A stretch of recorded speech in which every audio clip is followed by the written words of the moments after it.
So here's a quick explanation of how I play champions and challengers. We're doing the skill of underhand throw this week, and so this is an excellent activity to get kids a lot of repetitions, practicing that skill over and over again. You'll have challengers who are set up on this side of the gym, and I just let kids go to an empty hoop.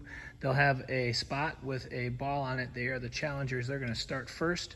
Across from them, I'll need some champions to start the game, so kids will go over and line up behind one of those cones, or excuse me, one of those hoops. And then we'll have the champions on that side versus the challengers. The challengers get to throw first. They're going to throw underhand from their hoop and try to get the ball to land inside their opponent's hoop. If they make it in, they win.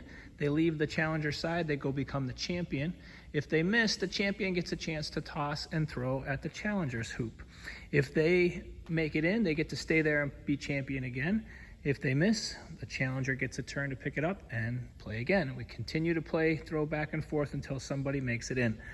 Once the ball lands in the hoop, you're going to do two things. If it lands in your hoop, you need to put it back on the spot, because that's the signal to let the next person who's in line know that you're finished, and they can leave the starting line and go pick up your ball and challenge the new champion.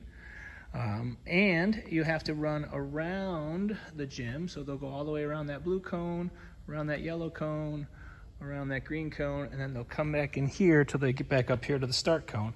When they're on the start cone, they simply look down the row of spots. If they see a ball in a spot, that's their signal that they can leave the line, pick up that ball, and challenge the champion.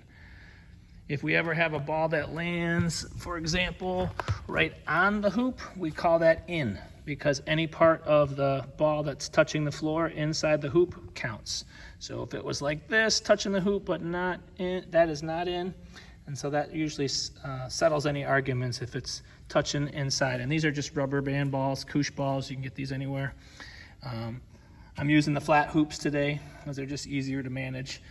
But you can certainly use the rounded regular hoops as well. Champions and challengers.